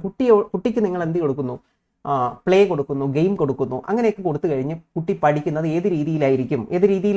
ഇത് പലരും എഴുതും പ്ലേ കൊടുക്കുന്നത് ബാഹ്യമായിട്ടല്ലേ എന്ന്. പക്ഷേ ഇതിന്റെ ഉത്തരം അവനെ ഇൻട്രിൻസിക്കലി മോട്ടിവേറ്റഡ് ആക്കാൻ വേണ്ടിയിട്ട് അല്ലെങ്കിൽ സെൽഫ് മോട്ടിവേറ്റഡ് ആക്കാൻ വേണ്ടിയിട്ടാണ് നമ്മൾ എന്ത് ചെയ്യുന്നത്. സെൽഫ് മോട്ടിവേറ്റഡ് ആയിട്ടാണ് കുട്ടി എന്ത് ചെയ്യുന്നത്, ഇവിടെ പഠിക്കുന്നത്. പ്ലേയിങ് ഗെയിമോ എന്നൊക്കെ പറയുമ്പോൾ കുട്ടി പോലും അറിയാതെ കുട്ടിക്ക് എന്ത് വരും, സ്വന്തമായിട്ടൊരു ഉള്ളിൽ നിന്നൊരു താല്പര്യം വരുന്നു. അപ്പോൾ ഇന്റേണലി അല്ലെങ്കിൽ വോളണ്ടറി ആയിട്ട് കാര്യങ്ങൾ ചെയ്യുന്നതിനെയാണ് എന്ന് വിളിക്കുന്നത് ഇൻട്രിൻസിക് മോട്ടിവേഷൻ അല്ലെങ്കിൽ ആന്തരിക അഭിപ്രേരണ എന്ന് പറയുന്നത്. ബാഹ്യ അഭിപ്രേരണ എന്ന് പറയുമ്പോൾ അതിന്റെ കാരണങ്ങൾ എന്തൊക്കെയായിരിക്കാം? ഗിഫ്റ്റുകളായിരിക്കാം, പനിഷ്മെന്റ് ആയിരിക്കാം, അല്ലെങ്കിൽ ഫിയർ ആയിരിക്കാം. ഇപ്പോൾ പല കാരണങ്ങൾ കൊണ്ട് ഗിഫ്റ്റ്, പനിഷ്മെന്റ്, റിവാർഡ് അല്ലെങ്കിൽ reinforcement, reward, reinforcement, gift, punishment, fear, ഇതൊക്കെ കാരണം ഒരു കുട്ടി ഒരു ടാസ്ക് ചെയ്ത് കഴിഞ്ഞാൽ അതിനെയാണ് എക്സ്ട്രിൻസിക് മോട്ടിവേഷൻ എന്ന് പറയുന്നത്. ഓക്കെ, അപ്പോൾ അത് മോട്ടിവേഷൻ എന്ന ഭാഗത്ത് നമുക്ക് ഡീറ്റെയിൽ ആയിട്ട് പഠിക്കാം. ഇനി ഒരു ചോദ്യം നോക്കൂ. അസസ്മെന്റ് ഇവാലുവേഷൻ എന്ന ഭാഗത്ത് നിന്ന് വീണ്ടും ചോദ്യം ചോദിച്ചിട്ടുണ്ട്. Tool used to assess performance of student. Performance analyse ചെയ്യുന്നതിന് വേണ്ടിയിട്ടുള്ള ക്രൈറ്റീരിയാസിന്റെ സെറ്റിനെ വിളിക്കുന്ന പേരെന്താണ്? അതിനെ വിളിക്കുന്ന പേരാണ് റൂബ്രിക്സ് എന്ന് പറയും. റൂബ്രിക്സ്. അപ്പോൾ കുട്ടികളുടെ പ്രകടനങ്ങൾ വിലയിരുത്താൻ സഹായിക്കുന്ന ഒരു ടൂളാണ് റൂബ്രിക്സ്, അല്ലെങ്കിൽ ടൂളിന്റെ പ്രകടനങ്ങൾ വിലയിരുത്താൻ സഹായിക്കുന്ന മാനദണ്ഡങ്ങളാണ്. പെർഫോമൻസ് അനാലിസിസിന്റെ ക്രൈറ്റീരിയാസിനെയാണ് റൂബ്രിക്സ് എന്ന് പറയുന്നത്. ഓക്കെ, റൂബ്രിക്സ് എന്ന് പറയും. അപ്പോൾ അത് ഓർത്തിരിക്കുക, റൂബ്രിക്സ്. ഓക്കെ, അപ്പോൾ റൂബ്രിക്സ് എന്താണ് എന്നതിനകത്തുനിന്ന് ചോദ്യങ്ങൾ വന്നിട്ടുണ്ട്. റൂബ്രിക്സ് എന്ന് പറയുമ്പോൾ എന്താണ്? പെർഫോമൻസ് ഇവാലുവേറ്റ് ചെയ്യാൻ സഹായിക്കുന്നതാണ് റൂബ്രിക്സ് എന്ന് പറയുന്നത്. അതുപോലെ തന്നെ റൂബ്രിക്സ് തയ്യാറാക്കാൻ വേണ്ടി സഹായിക്കുന്ന ഒരു സോഫ്റ്റ്വെയർ ആണ് Ruby star. Okay, Ruby star എന്ന് പറയുന്നത് എന്താണ്? റൂബ്രിക്സ് തയ്യാറാക്കാൻ വേണ്ടി സഹായിക്കുന്ന ഒരു സോഫ്റ്റ്വെയർ ആണ് റൂബി സ്റ്റാർ. പരീക്ഷയ്ക്ക് ചോദിച്ചാണ്, ഓർത്ത് വെച്ചേക്കുക. അപ്പോൾ റൂബ്രിക്സ് എന്ന് പറയുമ്പോൾ എന്താണ് നിങ്ങൾക്ക് മനസ്സിലായി? പ്രകടനങ്ങൾ വിലയിരുത്താൻ സഹായിക്കുന്ന ഒരു മാനദണ്ഡമാണ് റൂബ്രിക്സ് എന്ന് പറയുന്നത്. പ്രകടനങ്ങൾ വിലയിരുത്താൻ സഹായിക്കുന്ന മാനദണ്ഡം, പെർഫോമൻസ് അനലൈസ് ചെയ്യുന്ന ഇതിന് വേണ്ടിയിട്ടുള്ള ക്രൈറ്റീരിയയാണ് റൂബ്രിക്സ് എന്ന് പറയുന്നത്. ഇനി ക്യുമുലേറ്റീവ് റെക്കോർഡ് ഉണ്ട്. ക്യുമുലേറ്റീവ് എന്ന് പറയുമ്പോൾ എന്താണ്? ഹോളിസ്റ്റിക് ആയിട്ടുള്ള റെക്കോർഡാണ്. ഹോളിസ്റ്റിക്, സമഗ്രമായിട്ട് കുട്ടിയുടെ ലൈഫിനെ നിങ്ങൾ വിലയിരുത്തിയാൽ അതിനെയാണ് ക്യുമുലേറ്റീവ് എന്ന് പറയുന്നത്. അല്ലെങ്കിൽ ഡെവലപ്മെന്റ് ഓഫ് ദ ലേണർ, ഡെവലപ്മെന്റിനെ വിലയിരുത്തി കഴിഞ്ഞാൽ, ഡെവലപ്മെന്റ് കോംപ്രിഹെൻസീവ് ആണ്. അപ്പോൾ കോംപ്രിഹെൻസീവ് ആയിട്ട് ഓൾറൗണ്ട് ഡെവലപ്മെന്റ് വിലയിരുത്തിയാൽ അത് ക്യുമുലേറ്റീവ്. ഇനി അനക്ഡോട്ടൽ റെക്കോർഡ് എന്ന് പറയുമ്പോൾ എന്താണ്? അനക്ഡോട്ടൽ റെക്കോർഡ് എന്ന് പറയുമ്പോൾ അത് സ്പെസിഫിക് ആയിട്ടുള്ള ഇവന്റിനെ കുറിച്ച് മാത്രമുള്ളതായിരിക്കും. സ്പെസിഫിക് ഇവന്റിനെ കുറിച്ച് മാത്രമുള്ള റെക്കോർഡാണ് അനക്ഡോട്ടൽ എന്ന് പറയുന്നത്. പോർട്ട്ഫോളിയോ എന്ന് പറയുമ്പോൾ സ്റ്റുഡന്റിന്റെ ഷോക്കേസ് ആണ്, സ്റ്റുഡൻസ് വർക്കിന്റെ ഷോക്കേസ് ആണ് എന്തെന്ന് പറയുന്നത്? ഷോക്കേസിംഗ് സ്റ്റുഡൻസ് വർക്ക്, അതാണ് പോർട്ട്ഫോളിയോ എന്ന് പറയുന്നത്. അപ്പോൾ ഇവിടെ നമ്മുടെ ചോദ്യം റൂബ്രിക്സ് ആണ്. റൂബ്രിക്സ് തയ്യാറാക്കാൻ സഹായിക്കുന്ന software Ruby star. Cumulative record എന്ന് പറയുമ്പോൾ അധ്യാപകൻ തയ്യാറാക്കുന്നു, കുട്ടിയുടെ സമഗ്രമായ വികസനത്തിനെ ഒരു റെക്കോർഡ് ആക്കി കഴിഞ്ഞാൽ അതാണ് ക്യുമുലേറ്റീവ്. അനക്ഡോട്ടൽ എന്ന് പറയുമ്പോൾ സ്പെസിഫിക് ആയിട്ടുള്ള ഇവന്റ് മാത്രമാണ് ഉൾപ്പെടുത്തുന്നതെങ്കിൽ അതിനെ അനക്ഡോട്ടൽ റെക്കോർഡ് എന്ന് പറയും. പോർട്ട്ഫോളിയോ എന്ന് പറയുമ്പോൾ കുട്ടികളുടെ വർക്കുകളുടെ ഒരു ഷോക്കേസിംഗ് ആണ് പോർട്ട്ഫോളിയോ എന്ന് പറയുന്നത്. അടുത്ത് വീണ്ടും നമ്മുടെ തോണ്ടേക്കിന്റെ പ്രൈമറി ലേണിംഗ് ലോസുമായിട്ട് ബന്ധപ്പെട്ട ഒരു ചോദ്യമാണ്. Immediate feedback should be given as A part of assessment of student performance.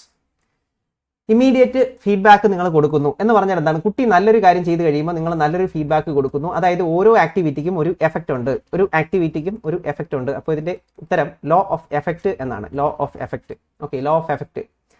ഇപ്പോൾ പ്രൈമറി ലേണിംഗ് ലോസ് നമ്മൾ പഠിച്ചതാണ്. Law of exercise, law of effect, law of readiness, exercise, effect. ഇത് ആണ് പ്രൈമറി ലേണിംഗ് ലോസ്. കഴിഞ്ഞ വീഡിയോയിൽ നമ്മൾ കണ്ടതാണ് അല്ലേ? Primary learning laws. ഇത് ആരാണ് കൊണ്ടുവന്നത്? ഇത് കൊണ്ടുവന്നത് E.L. തോണ്ടേക്ക് ആണ് പ്രൈമറി ലേണിംഗ് ലോസ് കൊണ്ടുവന്നത്. അപ്പോൾ ഓർത്ത് വച്ചേക്കുക. അടുത്ത് വീണ്ടും നല്ലൊരു ചോദ്യം, അബ്രഹാം ഹെറോൾഡ് മാസ്ലോ അല്ലെങ്കിൽ Maslow's hierarchy of need hierarchy theory അല്ലെങ്കിൽ സെൽഫ് ആക്ച്വലൈസേഷൻ തിയറിക്കകത്തു നിന്നുള്ള ഒരു ചോദ്യമാണ്. ഡെഫിഷ്യൻസി നീഡ് എന്നറിയപ്പെടുന്നത് ഏത് നീഡിനെയാണ്? അപ്പോൾ ഹൈറാർക്കി ഓഫ് നീഡ് തിയറിക്കകത്ത് ഏറ്റവും ബേസിക് ലെവലിൽ വരുന്ന നീഡ് എന്ന് പറയുന്നത് എന്താണ്? ബേസിക് നീഡ് എന്ന് പറയുന്നത് ഫിസിയോളജിക്കൽ നീഡാണ്. Physiological need. ഏറ്റവും ഹയസ്റ്റ് ആയിട്ട് വരുന്ന നീഡാണ് ട്രാൻസെൻഡൻസ് നീഡ്. അതിന് തൊട്ട് താഴെ വരുന്നതാണ് നീഡ് ടു നോ അല്ലെങ്കിൽ എസ്തെറ്റിക് നീഡ് എന്ന് പറയും. Aesthetic need. അതുപോലെ തന്നെ സെൽഫ് ആക്ച്വലൈസേഷൻ അതിന് താഴെയാണ് വരുന്നത്. സെൽഫ് ആക്ച്വലൈസേഷൻ ഇത് റിവൈസ്ഡ് വെർഷനാണ് ഞാൻ പറയുന്നത്. റിവൈസ്ഡ് വെർഷനിൽ ഇങ്ങനെയാണ്. അപ്പോൾ അതായത് ഇതിൽ ഏറ്റവും മുകളിൽ വരുന്ന self actualisation, aesthetic need to know, transcendence, ഇതിനെ എല്ലാം കൂടെ ചേർത്തിട്ട് ഗ്രോത്ത് നീഡ്സ് എന്നാണ് പറയുന്നത്. ഗ്രോത്ത് നീഡ്സിനകത്ത് ഏതൊക്കെ വരും? Transcendent needs, need to know, aesthetic need, self actualization എന്നൊക്കെ പറയുന്നത് അതിനകത്ത് വരും. അപ്പോൾ ഏറ്റവും ആദ്യത്തെ തിയറിയിൽ സെൽഫ് ആക്ച്വലൈസേഷൻ ആയിരുന്നു ഏറ്റവും മുകളിൽ. എന്നാൽ പിന്നീട് അത് റിവൈസ് ചെയ്തപ്പോൾ എന്ത് ചെയ്തു? ഏറ്റവും മുകളിൽ ട്രാൻസെൻഡൻസ് എന്ന് പറയുന്ന നീഡ് വന്നു. അപ്പോൾ ഇവിടെ ചോദിച്ചിരിക്കുന്നത് ഡെഫിഷ്യൻസി നീഡ്, അതായത് ഈ ഗ്രോത്ത് നീഡിന് താഴെ വരുന്ന ബേസിക് ആയിട്ടുള്ള പ്രൈമറി ലെവലിലുള്ള നീഡ്സിനെയാണ് ഡെഫിഷ്യൻസി നീഡ് എന്ന് പറയുന്നത്. അപ്പോൾ ഇതിൽ കൊടുത്തിരിക്കുന്നതിൽ പ്രൈമറി നീഡ് ഏതാണ്?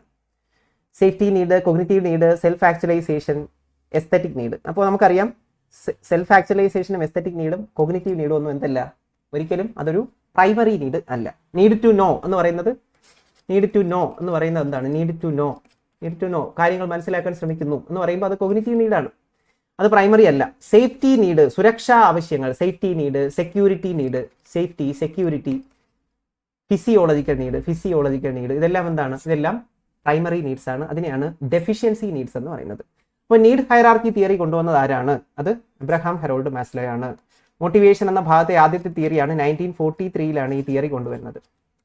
അദ്ദേഹം ഒരു ഹ്യൂമനിസ്റ്റിക് സൈക്കോളജിസ്റ്റ് ആണ്. ഹ്യൂമനിസ്റ്റിക് സ്കൂൾ ഓഫ് സൈക്കോളജിയിൽ വരുന്ന ഒരു വ്യക്തിയാണ് Abraham Herald Maslow and call Rogers. അപ്പോൾ സേഫ്റ്റി നീഡാണ് ഡെഫിഷ്യൻസി നീഡ്. ഡെഫിഷ്യൻസി എന്ന് പറഞ്ഞാൽ primary level needs. Cognitive need എന്ന് പറയുന്നത് എന്താണ്? നീഡ് ടു നോ എന്ന് പറയുന്നത് കൊഗ്നിറ്റീവ് നീഡിന് ഉദാഹരണമാണ്. Self actualisation, aesthetic need, transcendence need എന്നൊക്കെ പറയുന്നത് എന്ത് നീഡാണ്? അത് ഗ്രോത്ത് നീഡ്സ് ആണ്. Growth needs. അപ്പോൾ ഇത് കൃത്യമായിട്ട് ഓർത്ത് വെച്ചേക്കുക. ഇപ്പോൾ ട്രഡീഷണൽ തിയറിയിൽ ഏറ്റവും മുകളിൽ സെൽഫ് ആക്ച്വലൈസേഷൻ ആയിരുന്നു. എന്നാൽ ഇപ്പോഴത് ട്രാൻസെൻഡൻസ് ആണ് ഏറ്റവും ഹയസ്റ്റിൽ, റിവൈസ്ഡ് വെർഷനിൽ. അത് ഓർത്ത് വെച്ചിരിക്കുക. ഇനി അടുത്ത് എല്ലാവരെയും കുഴപ്പിക്കുന്ന വളരെ സിമ്പിൾ ആയിട്ടുള്ള ഒരു ചോദ്യമാണ് ഈ ചോദ്യം. ബിഹേവിയറിസത്തിനകത്ത് നിന്നുള്ളതാണ്. റീഇൻഫോഴ്സ്മെന്റുമായിട്ട് ബന്ധപ്പെട്ട് ടൈപ്സ് ഓഫ് റീഇൻഫോഴ്സ്മെന്റിനകത്തുള്ള ഒരു ചോദ്യമാണ്. A teacher avoids negative stimulus for strengthening the desirable behaviour of students. അപ്പോൾ ഇവിടെ എന്താണ് പറയുന്നത്? ടീച്ചർ നെഗറ്റീവ് ആയിട്ടുള്ള കാര്യങ്ങളെ ഒഴിവാക്കി കൊടുക്കുന്നു. നെഗറ്റീവ് ആയിട്ടുള്ള പനിഷ്മെന്റിൽ നിന്ന് കുട്ടിയെ ഒഴിവാക്കുന്നു, അല്ലെങ്കിൽ ഹോംവർക്ക് കൂടുതലായിട്ട് ഇങ്ങനെ ചെയ്യുന്നതിന് എന്താണ് ഇങ്ങനെയുള്ള പനിഷ്മെന്റുകളിൽ നിന്ന് കുട്ടിയെ ഒഴിവാക്കുന്നു, അല്ലെങ്കിൽ നെഗറ്റീവ് ആയിട്ടുള്ള കാര്യങ്ങളിൽ നിന്ന് അവന് ഇഷ്ടപ്പെടാത്ത കാര്യങ്ങൾ ഒഴിവാക്കി കൊടുക്കുന്നു. അപ്പോൾ അവൻ എന്താണ്? അതൊരു പ്രചോദനമാണ്. അത് എന്ത് തരം പ്രചോദനമാണ്? നെഗറ്റീവ് ആയിട്ടുള്ള കാര്യങ്ങൾ ഒഴിവാക്കി കൊടുക്കുന്ന പ്രചോദനത്തെ വിളിക്കുന്ന പേര് നെഗറ്റീവ് റീഇൻഫോഴ്സ്മെന്റ് എന്നാണ്. ഓക്കെ, നെഗറ്റീവ് ആയിട്ടുള്ള, അതായത് അടി കൊടുക്കുന്നില്ല അല്ലെങ്കിൽ പനിഷ്മെന്റിൽ നിന്ന് ഫ്രീ ആക്കുന്നു. അപ്പോൾ ഇതൊക്കെ എന്താണ്? നെഗറ്റീവ് റീഇൻഫോഴ്സ്മെന്റ് ആണ്. അതായത് ശരിക്കും ഇവിടെ എന്താണ് ചെയ്യുന്നത്? നെഗറ്റീവ് ആയിട്ടുള്ള ഒരു ആസ്പെക്റ്റിനെ ടീച്ചർ എടുത്തു മാറ്റുകയാണ് ചെയ്യുന്നത്. അപ്പോൾ അവൻ എന്ത് ചെയ്യും? അത് മോട്ടിവേറ്റഡ് ആകും. എന്നിട്ട് എന്ത് ചെയ്യും? ഈ പറയുന്ന ഡിസൈറബിൾ ആയിട്ടുള്ള ബിഹേവിയർ ചെയ്യും. പോസിറ്റീവ് റീഇൻഫോഴ്സ്മെന്റ് എന്ന് പറയുമ്പോൾ എന്താണ്? Adding desirable stimulus. അവൻ ഇഷ്ടമുള്ള ഒരു കാര്യം കൊടുക്കുന്നതിനെയാണ് ശരിക്കും എന്തെന്ന് പറയുന്നത്. ഇപ്പോൾ ഐസ്ക്രീം കൊടുക്കുക, ഇഷ്ടമുള്ളതാണ് ഐസ്ക്രീം, അല്ലെങ്കിൽ ടോക്കൺ ഇക്കണോമി, സ്റ്റിക്കർ കൊടുക്കുക, അല്ലെങ്കിൽ എന്താണ് മിഠായി, സ്വീറ്റ്സ് കൊടുക്കുക എന്നൊക്കെ പറയുന്നത് എന്താണ്? ഇഷ്ടപ്പെടുന്നത് കൊടുക്കുക. ഇഷ്ടപ്പെട്ടത് കൊടുത്തു കഴിഞ്ഞാൽ പോസിറ്റീവ് റീഇൻഫോഴ്സ്മെന്റ്. ഇഷ്ടമില്ലാത്തതിനെ എടുത്തു മാറ്റിക്കഴിഞ്ഞാൽ അതാണ് നെഗറ്റീവ് റീഇൻഫോഴ്സ്മെന്റ്. സിമ്പിൾ ആയിട്ട് മനസ്സിലാക്കുക. ഇഷ്ടമുള്ളത് കൊടുത്തു കഴിഞ്ഞാൽ പോസിറ്റീവ് റീഇൻഫോഴ്സ്മെന്റ്, ഇഷ്ടമില്ലാത്തത് എടുത്തു മാറ്റുക. ഹോംവർക്ക് എഴുതുന്നത് ഇഷ്ടമല്ല, ടീച്ചർ പറഞ്ഞു ഹോംവർക്ക് എഴുതണ്ട, നീ ഇത് ചെയ്താൽ മതി, നല്ല പരീക്ഷയ്ക്ക് നല്ല മാർക്ക് വാങ്ങിയാൽ മതി. ഓക്കെ, ഹോംവർക്ക് എഴുതണ്ട എന്ന് പറയുന്നു, അല്ലെങ്കിൽ അടി ഞാൻ തരുന്നില്ല, നീ നല്ല രീതിയിൽ പഠിച്ചാൽ മതി, അടി ഒഴിവാക്കുന്നു, പനിഷ്മെന്റ് ഒഴിവാക്കുന്നു, കുറ്റം പറയുന്നത് ഒഴിവാക്കുന്നു. ഇതെല്ലാം നെഗറ്റീവാണ്. കുട്ടി ഇഷ്ടപ്പെടാത്ത കാര്യങ്ങളാണ്. ഇഷ്ടപ്പെടാത്ത കാര്യങ്ങൾ, നെഗറ്റീവ് ആയിട്ടുള്ള ആസ്പെക്ട് എടുത്തു മാറ്റിയാൽ നെഗറ്റീവ് റീഇൻഫോഴ്സ്മെന്റ് എന്ന് പറയും. അപ്പോൾ റീഇൻഫോഴ്സ്മെന്റിനെ കുറിച്ച് പറയുന്ന തിയറി ഏത് തിയറിയാണ്? റീഇൻഫോഴ്സ്മെന്റിനെ കുറിച്ച് പറയുന്ന തിയറിയാണ് സ്കിന്നറിന്റെ ബി എഫ് സ്കിന്നറിന്റെ തിയറിയാണ് ഇൻസ്ട്രുമെന്റൽ കണ്ടീഷനിങ്. അല്ലെങ്കിൽ എന്താണ്? ഒപ്പറന്റ് കണ്ടീഷനിങ് എന്ന് പറയും. Operant conditioning theory or instrumental conditioning theory. അപ്പോൾ റീഇൻഫോഴ്സ്മെന്റിന് ഒരുപാട് പ്രാധാന്യം നൽകുന്ന ഒരു തിയറിയാണ് ഒപ്പറന്റ് കണ്ടീഷനിങ് അല്ലെങ്കിൽ ഇൻസ്ട്രുമെന്റൽ കണ്ടീഷനിങ്. എന്നാൽ ഫാദർ ഓഫ് റീഇൻഫോഴ്സ്മെന്റ് എന്നറിയപ്പെടുന്നത് ഹള്ളിനെയാണ്. ഫാദർ ഓഫ് റീഇൻഫോഴ്സ്മെന്റ് ഹള്ളാണ്. റീഇൻഫോഴ്സ്മെന്റ് പോപ്പുലറൈസ് ചെയ്തത് ഒപ്പറന്റ് കണ്ടീഷനിങ് തിയറി കൊണ്ടുവന്ന BF സ്കിന്നർ ആണ്. ഓക്കെ, ഇത് ഓർത്ത് വെച്ചിരിക്കുക. സ്കിന്നറിൻ്റെതാണ് എന്തെന്ന് പറയുന്നത് ഒപ്പറന്റ് കണ്ടീഷനിങ് തിയറി. അടുത്ത വളരെ സിമ്പിൾ ആയിട്ടുള്ള ഒരു ചോദ്യമാണ്. ടൈപ്സ് ഓഫ് ലേണേഴ്സ് എന്ന ഭാഗത്ത് നിന്നാണ് ഈ ചോദ്യം ചോദിച്ചിരിക്കുന്നത്. ഇത് കുറച്ച് ക്രിട്ടിക്കൽ ആയിട്ടുള്ള ഒരു ചോദ്യമാണ്, ആപ്ലിക്കേഷൻ ലെവലുള്ള ചോദ്യം ആണ്. ചോദ്യം എന്താണ്? Writing short notes along with studying makes learning easy. അപ്പോൾ ഷോർട്ട് നോട്ടുകൾ എഴുതി പഠിക്കുന്ന കുട്ടി ഏത് തരം ലേണേഴ്സ് ആണ് എന്നാണ് ചോദ്യം. അപ്പോൾ 3 തരത്തിലുള്ള ലേണേഴ്സ് ആണുള്ളത്. ഒന്ന് വിഷ്വൽ ലേണേഴ്സ്, രണ്ടാമത്തത് ഓഡിറ്ററി ലേണേഴ്സ്, മൂന്നാമത്തത് കൈനസ്തെറ്റിക് ലേണേഴ്സ്. അപ്പോൾ visual, auditory, kinaesthetic learners are the 3 types of learners. ഇതും പരീക്ഷയ്ക്ക് ചോദിച്ചിട്ടുള്ളതാണ്. ടൈപ്സ് ഓഫ് ലേണേഴ്സ് എത്രയുണ്ട്? ടൈപ്സ് ഓഫ് ലേണേഴ്സിനെ നമുക്ക് 3 തിരിക്കാം: visual learners, auditory learners and kinaesthetic learners. അപ്പോൾ ഇതിനകത്തുള്ള ചോദ്യം എന്താണ്? ഒരു കുട്ടി എന്ത് ചെയ്യുന്നു? ഷോർട്ട് നോട്ട് എഴുതിയിട്ട് പഠിക്കുകയാണ്. ഷോർട്ട് നോട്ട് എഴുതി പഠിക്കുന്നു എന്ന് പറയുമ്പോൾ അവിടെ ശരിക്കും ഇതിന്റെ ഉത്തരം വിഷ്വൽ ലേണർ എന്നതാണ്. വിഷ്വൽ ലേണർ, അതായത് കുട്ടി എന്ത് ചെയ്യുന്നു? നോട്ട് എഴുതി കണ്ടു പഠിക്കുകയാണ് ചെയ്യുന്നത്. എന്നാൽ ഓഡിറ്ററി ലേണേഴ്സ് എന്ന് പറയുമ്പോൾ എന്താണ്? ഹിയറിംഗ് അല്ലെങ്കിൽ എന്താണ്? ലെക്ചറിങ് കേട്ട് പഠിക്കുക, റെക്കോർഡിങ്സ് കേട്ട് പഠിക്കുക എന്നതൊക്കെ എന്താണ്? ഓഡിറ്ററി ലേണിംഗ് ആണ്. ഓഡിറ്ററി ഹിയറിംഗിലൂടെ പഠിക്കുക. അപ്പോൾ ഇതിന്റെ ഉത്തരം, നമ്മുടെ ചോദ്യത്തിന്റെ ഉത്തരം വിഷ്വൽ ലേണേഴ്സ് ആണ്. ഓക്കെ, അപ്പോൾ ഓഡിറ്ററി ലേണേഴ്സ് എന്ന് പറയുമ്പോൾ എന്താണ്? കേട്ട് പഠിക്കുന്നു. ഇനി കൈനസ്തെറ്റിക് ലേണേഴ്സ് എന്ന് പറയുമ്പോൾ ആക്ടിവിറ്റിയിലൂടെ ചെയ്ത് പഠിക്കുന്നു, ആക്ടിവിറ്റീസിലൂടെ ചെയ്ത് പഠിക്കുന്നു. ഓക്കെ, അപ്പോൾ വിഷ്വൽ ലേണേഴ്സ് ആണെങ്കിൽ എന്താണ്? വിഷ്വൽ ബേസ്ഡ് ആയിട്ട്, വിഷ്വൽ അല്ലെങ്കിൽ ഇമേജ് ബേസ്ഡ് ആയിട്ട് പഠിക്കുന്നു. ഐക്കോണിക് മെമ്മറി ഒക്കെ കൂടുതലായിരിക്കും. ഐക്കോണിക് മെമ്മറി, ഇമേജ് ബേസ്ഡ് ആയിട്ടുള്ള മെമ്മറി ഒക്കെ കൂടുതലായിരിക്കും. എല്ലാ തരത്തിലുള്ള ലേണേഴ്സിനെയും നിങ്ങൾ അക്കോമഡേറ്റ് ചെയ്ത് കഴിഞ്ഞാൽ അത്തരത്തിലുള്ള ക്ലാസ് മുറി എന്ത് പറയും? പരീക്ഷയ്ക്ക് ചോദിച്ചിട്ടുണ്ട്. Differentiated instruction. ഓർത്ത് വെച്ചിരിക്കുക, ഡിഫറൻഷിയേറ്റഡ് ഇൻസ്ട്രക്ഷൻ. അപ്പോൾ നിങ്ങൾ ഒരേ സമയം തന്നെ visual learners, auditory learners, kinaesthetic learners, ഇവരെ എല്ലാവരെയും നിങ്ങൾ ഒരേ സമയം തന്നെ നിങ്ങൾ അക്കോമഡേറ്റ് ചെയ്ത് കഴിഞ്ഞാൽ അത്തരത്തിലുള്ള ക്ലാസ് മുറി വിളിക്കുന്ന പേരെന്താണ്? അതിനെ വിളിക്കുന്ന പേരാണ് ഡിഫറൻഷിയേറ്റഡ് ഇൻസ്ട്രക്ഷൻ. ലോജിക്കൽ തിങ്കിങ് കുട്ടിക്ക് കിട്ടുന്നത് ഏത് സ്റ്റേജിലാണ്? നല്ലൊരു ചോദ്യമാണ്. ലോജിക്കലായിട്ട് ചിന്തിക്കുന്നത് നമുക്കറിയാം. SPCF കോൺക്രീറ്റ് ഓപ്പറേഷണൽ സ്റ്റേജിലാണ്. കോൺക്രീറ്റ് ഓപ്പറേഷന്റെ പ്രായം 7 മുതൽ 11 വയസ്സ്. അപ്പോൾ നമുക്ക് മനസ്സിലാവും 7 മുതൽ 11 വയസ്സ് വരെയുള്ള കുട്ടിക്കാണ് ലോജിക്കൽ തിങ്കിങ് എന്ന് പറയുന്ന ഒരു എബിലിറ്റി ഉള്ളത്. അപ്പോൾ അത് ഇൻഫാൻസി അല്ല, ഇയർലി ചൈൽഡ്ഹുഡ് അല്ല, അഡോളസെൻസും അല്ല. അഡോളസെൻസ് 12 ശേഷമാണ്, 12 മുതൽ 18 വരെയാണ്. അപ്പോൾ പിന്നെ എന്താണ് ഉത്തരം? ലേറ്റർ ചൈൽഡ്ഹുഡ് ആണ്. അപ്പോൾ ലോജിക്കലി ചിന്തിക്കാൻ പറ്റുന്നത് കോൺക്രീറ്റ് ഓപ്പറേഷണൽ സ്റ്റേജിലാണ്. അതായത് 7 മുതൽ 11 വയസ്സ് വരെയുള്ള കാലഘട്ടം, അതായത് ലേറ്റർ ചൈൽഡ്ഹുഡ്. ഓക്കെ, ലേറ്റർ ചൈൽഡ്ഹുഡിലാണ് ഈ പറയുന്ന ലോജിക്കൽ തിങ്കിങ് ഡെവലപ്പ് ചെയ്യുന്നത്. ഓക്കെ, എന്നാൽ ഇന്റലക്ച്വൽ എബിലിറ്റീസ് എല്ലാം അതിന്റെ മാക്സിമം ലെവലിൽ എത്തുന്നത് അഡോളസെൻസിലാണ്. അപ്പോൾ നമ്മുടെ ചോദ്യത്തിന്റെ ഉത്തരം ലേറ്റർ ചൈൽഡ്ഹുഡ് എന്നതാണ്. ഓക്കെ, ഇനി ചൈൽഡ്ഹുഡിനെ നമ്മൾ 3 തിരിക്കും: early childhood, middle childhood, later childhood. ഈ ചൈൽഡ്ഹുഡിനെയാണ് നമ്മൾ ഗോൾഡൻ ഏജ് എന്ന് വിളിക്കുന്നത്. പരീക്ഷയ്ക്ക് ചോദിച്ചിട്ടുണ്ട്. ഗോൾഡൻ ഏജ് എന്നറിയപ്പെടുന്ന ഏതിനെയാണ്? ഗോൾഡൻ ഏജ് എന്നറിയപ്പെടുന്നത് ചൈൽഡ്ഹുഡിനെയാണ്. അതുപോലെ തന്നെ ഏറ്റവും കൂടുതൽ physical growth, fastest physical growth, ഏറ്റവും കൂടുതൽ ശരീര വളർച്ച സംഭവിക്കുന്ന എപ്പോഴാണ്? അത് ഇൻഫാൻസിയിലാണ്. ഇൻഫാൻസി അല്ലെങ്കിൽ സെൻസറി മോട്ടോർ സ്റ്റേജ് ആണ് ഇൻഫാൻസി. 0 മുതൽ 2 വയസ്സ് വരെ അല്ലെങ്കിൽ 3 വയസ്സ് വരെ ഇൻഫാൻസി ഉണ്ട്. അപ്പോൾ ഇൻഫാൻസിയിൽ ഫിസിക്കൽ ഗ്രോത്ത് വളരെ കൂടുതലായിരിക്കും. Early childhood, middle childhood, later childhood, ഇതെല്ലാം കൂടെ ചേർത്തതാണ് ചൈൽഡ്ഹുഡ് അല്ലെങ്കിൽ എന്താണ്? കുട്ടിക്കാലത്തിന് ഗോൾഡൻ ഏജ് എന്നാണ് വിളിക്കുന്നത്. അഡോളസെൻസ് എന്ന് പറയുമ്പോൾ ടീനേജ് ആണ്, 12 മുതൽ 18 വയസ്സ് വരെ. ഓക്കെ, 12 മുതൽ 18 വയസ്സ് വരെ. അപ്പോൾ ഇത്രയും കാര്യങ്ങളാണ് നമ്മുടെ ഈ സെഷനിൽ നമ്മൾ ഡിസ്കസ് ചെയ്യുന്നത്. അപ്പോൾ കൂട്ടുകാർക്ക് ക്ലാസ് ഇഷ്ടമായിട്ടുണ്ടെങ്കിൽ നിങ്ങൾ നിങ്ങളുടെ കൂട്ടുകാർക്ക് ഇത് അയച്ചു കൊടുക്കുക. അതുപോലെ തന്നെ സബ്സ്ക്രൈബ് ചെയ്യുക, നല്ല രീതിയിൽ റിവൈസ് ചെയ്യുക, വീണ്ടും വായിച്ചു നോക്കുക, മനസ്സിലാക്കാൻ ശ്രമിക്കുക. എല്ലാവർക്കും നല്ലത് വരട്ടെ. Thank you.